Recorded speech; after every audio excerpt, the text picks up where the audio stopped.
Hey y'all, and welcome to Bravehearts.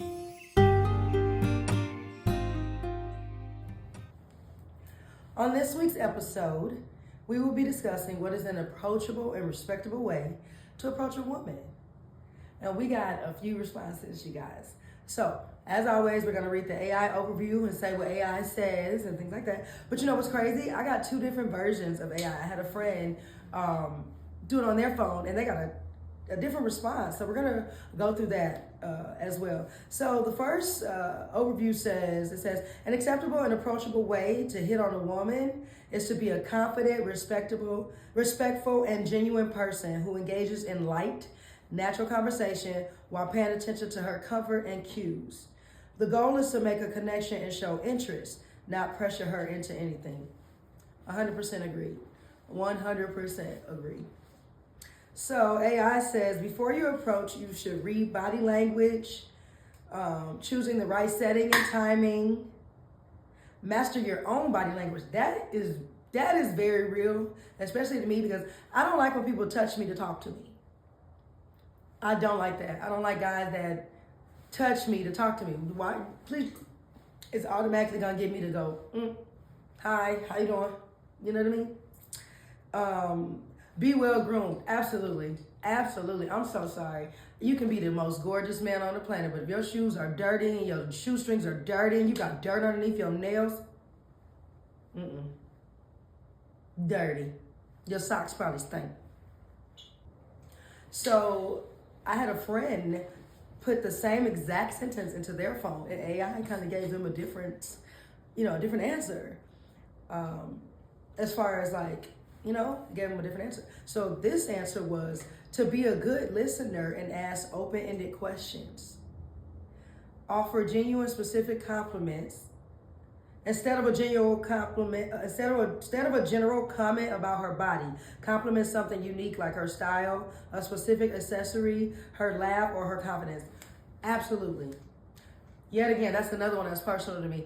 I will be completely turned off by you if you come at me talking about, oh, you are so sexy.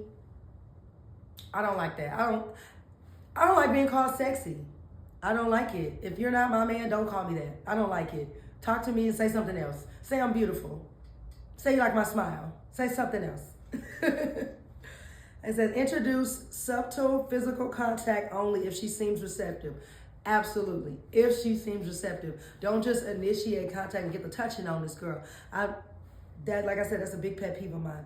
So I agree. Even though AI gave two different responses, I agree with both. Absolutely. I agree with both. So now we get to your responses, the Bravehearts. So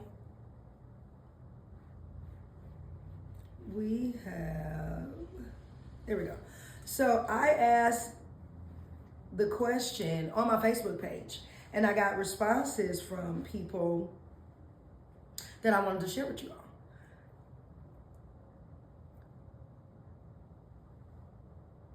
So Colin Grant said, hi, do you mind if I introduce myself? If she says yes, proceed to do so. If it's at a party, a bar, or if it's a place you can offer to buy something, do so, and ask if a number can be traded. Absolutely, Colin. Absolutely. Colin was raised right. Absolutely. Because if you're talking to me for 10, 15 minutes at a club and a bar, and you haven't offered to buy me a drink, I'm going to be like, I might subtly ask, but if you seem like you're not receptive, you're definitely not getting my phone number. Absolutely not.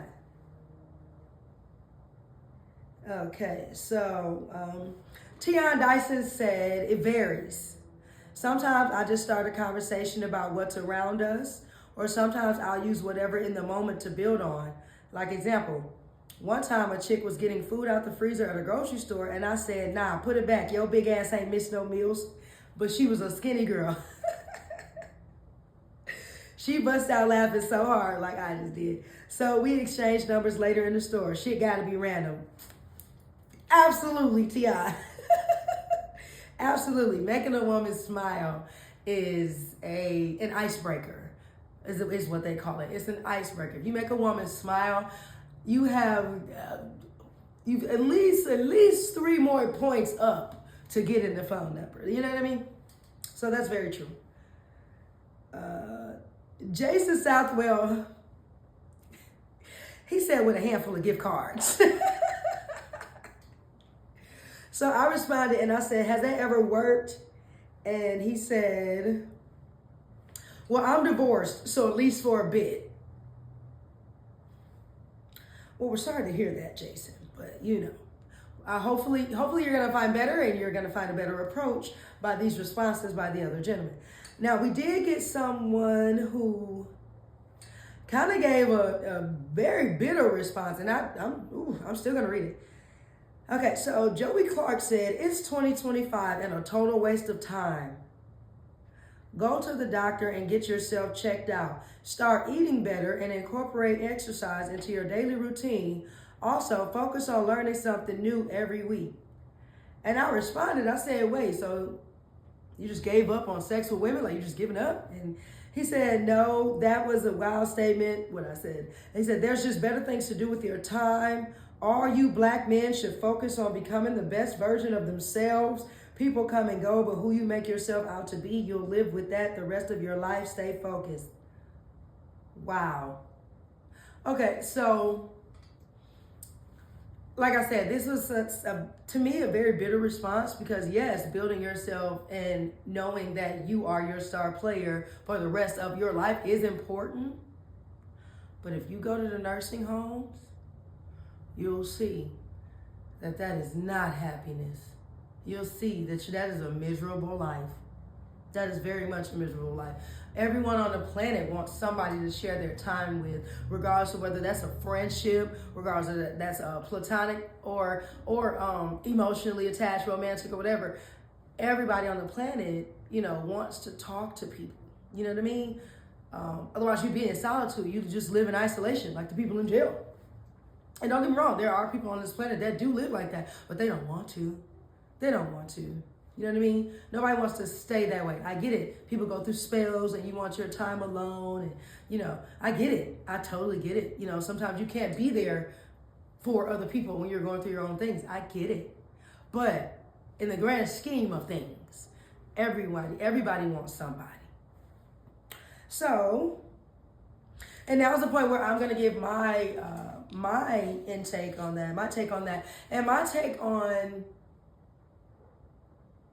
what is the correct way to approach a woman. Well, a woman like me, I'm going to be all the way honest. I'm a Cancer, so it depends on my mood and what's happening throughout the day and what I am experiencing, whether I'm going to be receptive to you or not. And I get that's kind of foul, but it's honest. And if I'm having a bad day or if something's going on and you approach me, you could be the nicest guy in the world. I don't know if I'm going to receive that. I might, depending on what you say, because you might be able to change my mood. That's happened. But if I'm like already angry or like just not in the mood to talk or entertain anymore because I've done like 3 or 4 shows that day, my social battery is done. It's dead. I'm sorry. Catch me another time. But if that's not what's going on, then as always, a smile, great energy. Because first of all, I'm very much a teeth person. Your smile, I love smiles. I love eyes. So I want to see your energy. I like, what do I like? I like jokes. I like people that are funny. I like intentional funny though. Don't be just cracking jokes trying to get in my panties. I'm sorry, I'm not easily fooled. So, cause I crack jokes too. But so I don't know. I like intention. I like firm and direct. I don't like you don't know what you want. I don't like somebody that's just you just seem like you throwing bait at everything. Cause I can tell that too. I've got 5 brothers, so I know what that looks like as well. Like I said, I like intention. I like someone that's patient and understanding about you know, the person you're approaching. Because like they said, don't be aggressive. Don't be aggressive. Because then you're going to pull out the non-feminine side. Yeah. What I don't like is, like I said, don't touch me to talk to me. That's like a real big pet peeve of mine. Do not touch me to talk to me. Please don't. Yeah. That's pretty much it. Just be firm, direct, serious, have a great smile, have great energy. Literally. And don't touch me to talk to me. So that's it for this week, Braveheart Letters. I appreciate everybody that tuned in, everybody that sent in a letter, and everybody that's going to be on this journey with us. Make sure you like, share, and subscribe, and I'll see y'all next week. Okay, so for next week, the question of the week is, how do you date someone who is still healing from trauma? Whether that be relationship trauma, family trauma, death, anything. How do you date someone who is going through that? Stay tuned for next week.